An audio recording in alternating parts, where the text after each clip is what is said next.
राधार स्वामी बोले राधे। बोलिए राधा रानी की,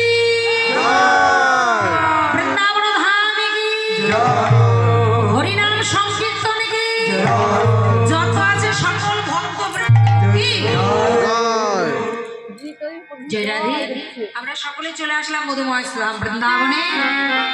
আজকে বৃন্দাবনে আমাদের আলোচ্য বিষয়বস্তু ভক্ত ভগবানের সর্বশ্রেষ্ঠ লীলা নৌকা বিলাস। আচ্ছা, নৌকা বিলাসটা কেন হলো, কি কারণে হলো এবং কার জন্য হলো, কোথায় গিয়ে তিনি নৌকা বিলাস করলেন, আজকে লীলাটি আস্বাদন করুন। শ্রীকৃষ্ণের যতেক খেলা সর্বোত্তম নরলীলা, নরবধূ তাহার স্বরূপ গোপবেশ বেণুকরে নবকৈশ্বর নট নরলীলার হয় অনুরূপ লীলা, যোগ মায়া শক্তি বিশুদ্ধ সত্তার পরিণতি, আর শক্তি লোক দেখাইতে সেই রূপরকম ভক্তগণের গুণধন প্রকট কইল নিত্য লীলা।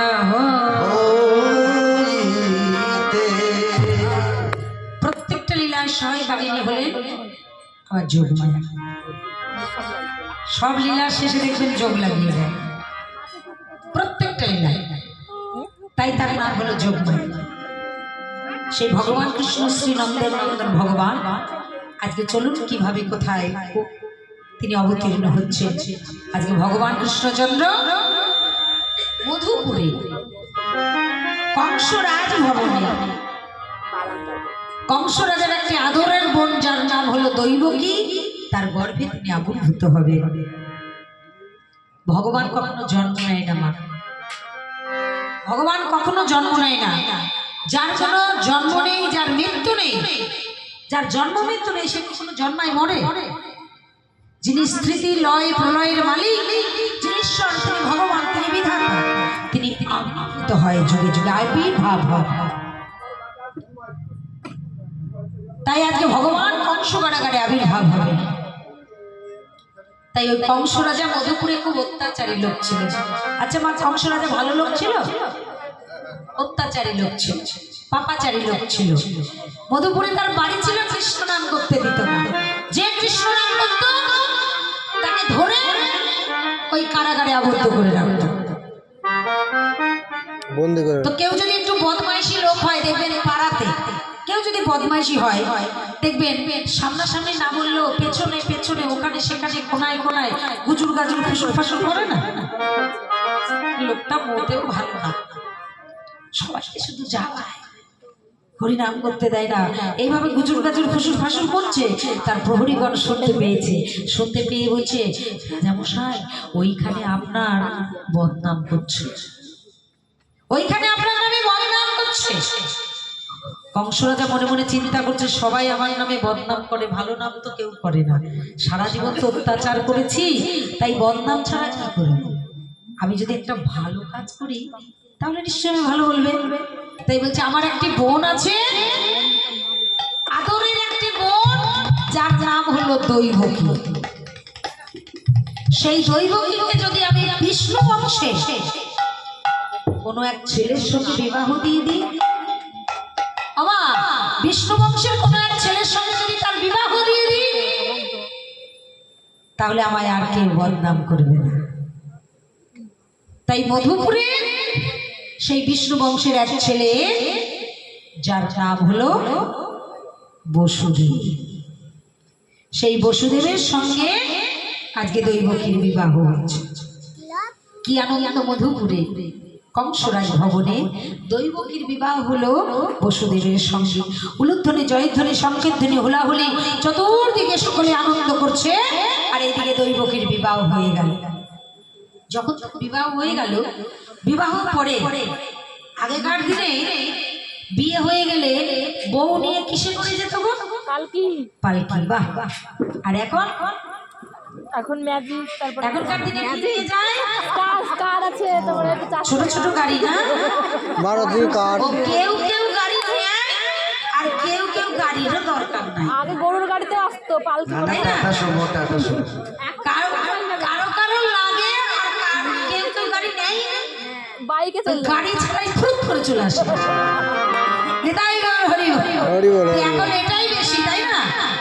হ্যাঁ গো, সত্যি এটাই বেশি এখন। ভালো মানুষের, আপনার ঘরে যদি ভালো ভালো ছেলে থাকে দেখবেন তাদের জন্য মেয়েই পাওয়া যাচ্ছে না বর্তমান সমাজে। পাওয়া যাচ্ছে, কিন্তু যেগুলো অখাদ্য কুখাদ্য তারাই দেখবেন আগে আগে নিয়ে নিয়ে চলে এসেছে, এবং ভালো ভালো মাল।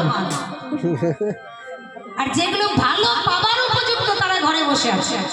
আমা আমরা কীর্তন করে বেড়াই তো, তো এক জায়গায় এক মা এত দুঃখ করে বলছে, মা গো, যে মা দেখো আমার এত বাড়ি ঘর, আমার ছেলেটা চাকরি করে, একটা মেয়ে পাচ্ছি না। মা তোমরা তো অনেক জায়গায় ঘোরো, একটা মেয়ে পেলে বলো না, আমার ছেলেটার সঙ্গে বিয়ে দেবো। বিয়ে হয়েছে না আছে? আমার ছেলেটা এত ভালো, কারো দিকে কোনোদিনও তাকায়ও না, কারোর সঙ্গে কথাও বলে না।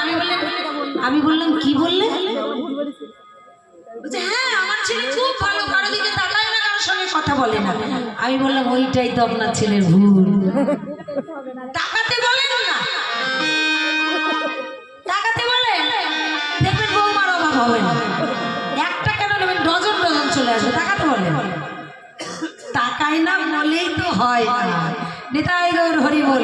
যারা চোখ বন্ধ করে হাঁটবে তাদের হবে না, আর যারা তাকিয়ে হাঁটবে তাদের অনেক হবে। নিতাই গৌর হরি বল। এখনকার বর্তমান সমাজ, বাবা মার মেয়ে বিয়ে দেওয়ার জন্য কোনো চিন্তা নাই, শুধু একটা মোবাইল দিলেই হয়ে যাবে, আর কিচ্ছু লাগবে না, ম্যানেজ হয়ে যাবে, খুঁজবার কোনো দরকার নেই। তো ওই জন্য আগেকার বিয়ে হতো পালকিতে, তারপরেও কিছুদিন বিয়ে হয়েছে বড় বড় বাস বা টাটা সময় এগুলো করে। এখন তো প্রয়োজনই লাগে না, খুব কম, বেশিরভাগই এমনি এমনি হয়ে যায়। তাই কংস রাজা কি করলেন, আজকে তার বোনকে নিয়ে যাচ্ছে পালকিতে করে, ওই রথের চাকাটা নিয়ে চলে যাচ্ছে।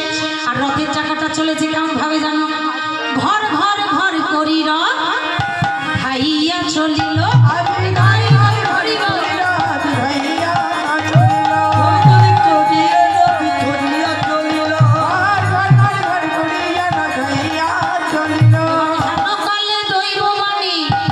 শুনিতে পাইল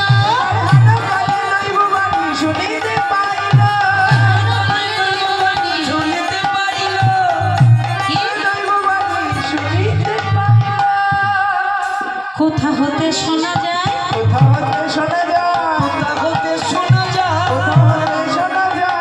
এহেন দৈববাণী কোথা হতে শোনা যায়।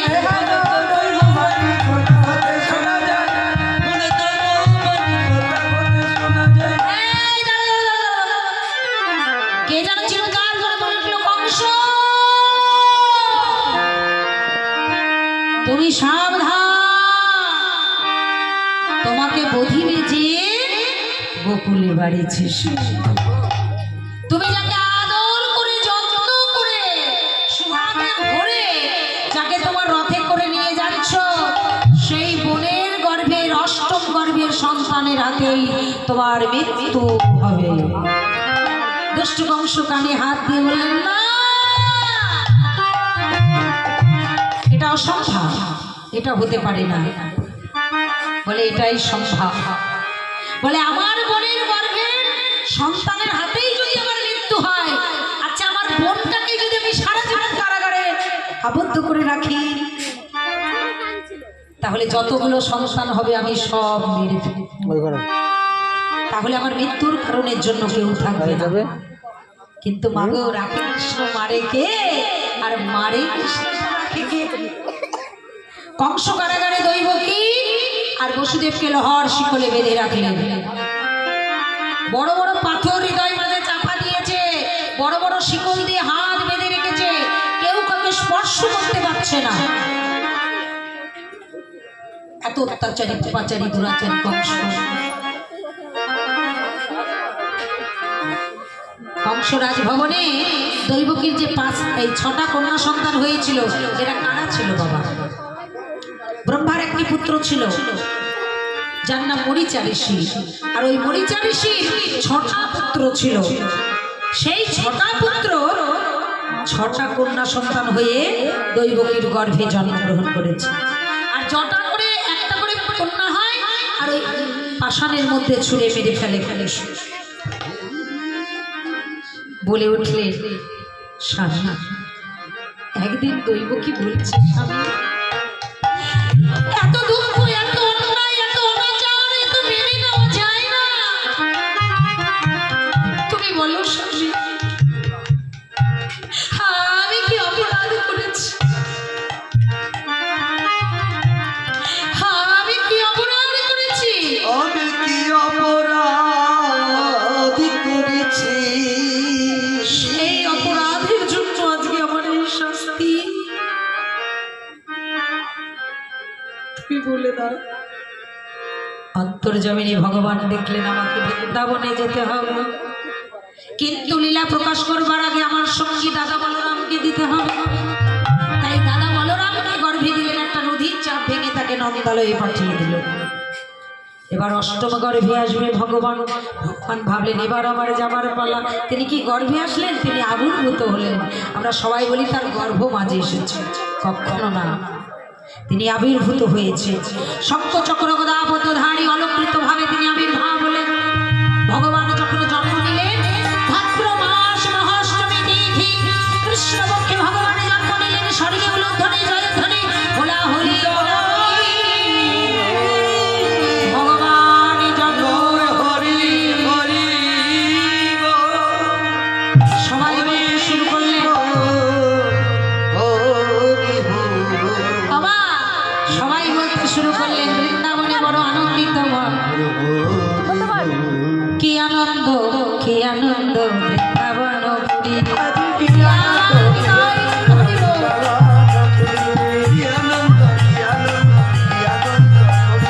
কি আনন্দ, কি আনন্দ বৃন্দাবন